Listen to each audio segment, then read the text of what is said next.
Hey everyone, it's DEFCON here again, and I'm going to quickly do the escalator. I did this in Little Big Planet 1, but it's a bit different for Little Big Planet 2, and it's a bit more, well, not reliable, but it's a bit more efficient and easier to build. And you can also change it on the fly, so because we're using followers instead of actual making it move up a plane, it can move to a direct location instead of having to rely on physics or gravity to get to where it's going. Okay, so first thing I've done here is I've set up the top step and the bottom step. The bottom step is where the player actually steps on to the first escalator step, and then the top is where he or she gets off. Okay, and we're going to put 2 microchips, one on the step itself, which is this little 1x1 block, and also the top step, which is the one up here.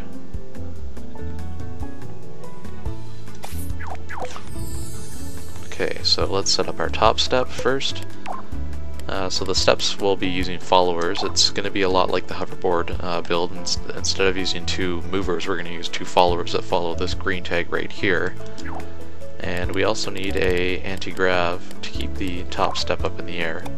Or I'm sure you can find some other way to keep it up in the air, wherever you need it to be.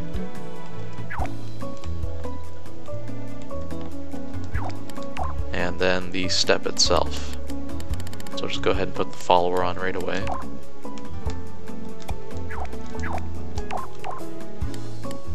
So that's going to be, the speed will be at how fast the step moves, obviously.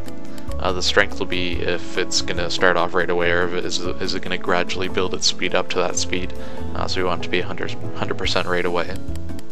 And a minimum detection range of 0. And I like a maximum detection range of 100. You just need it to detect the top step from where it's being emitted. So as long as you do that, it should be okay. But I'm going to go ahead and make it 100 anyways. And 90, whatever. I was too lazy to go 10 extra. Okay, so we have the follower down, and then just the emitter. As in Little Big Planet 1, we emit each step. We're going to do the same here. Man, I really wish they had a hotkey for the grids thing. Okay. So now just go ahead and copy that object, or your little step that you made. And I always emit it in the bottom right corner of the lower step. And then just set up the timer, 0% frequency, a lifetime of 5 seconds is probably fine. 20 should be 30. It should be about 15 to 20 that I'll need for this, but you never know.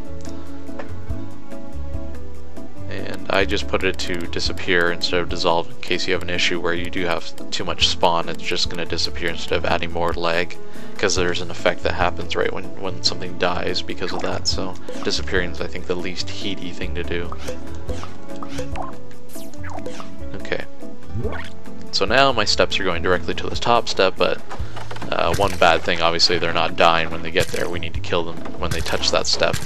And the other thing is when I jump down here, you'll notice that actually, well, they're sort of bunched up, but actually the steps aren't really supporting my weight. So that's another thing we need to resolve. If you can see, I knocked one of the steps out there, or 2 steps out there as well. So that's not very reliable either. Although it looks pretty cool though.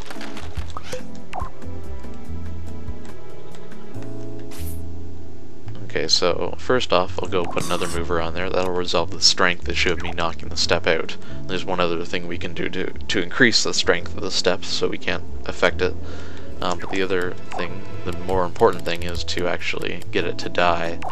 So when this impact sensor is active on the step, due to a green switch, it's going to destroy the step.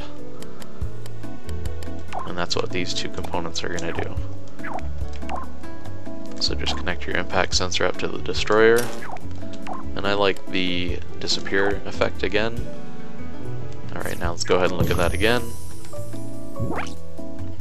Much better effect. That looks like an escalator right there. Other than the fact that the stairs are rolling, I'm sure a lot of you already know how to resolve this right away, is just put a gyroscope on the stairs. And I actually stopped the flow there as well. It's a very hard thing to do, actually.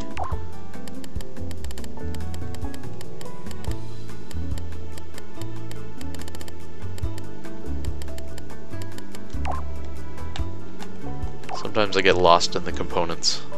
Okay, so I set the speed to 1500 and then an acceleration of 100%. And put 2 on there again. And the only other thing to make this step just a bit stronger is just change the material to metal. Now the rest is pretty much from here would be aesthetics. You could build a wedge up that, you know, follows the same line as the actual steps.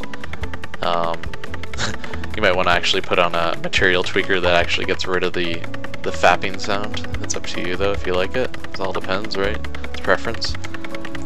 So let me just go ahead and set up a camera. I love me a camera.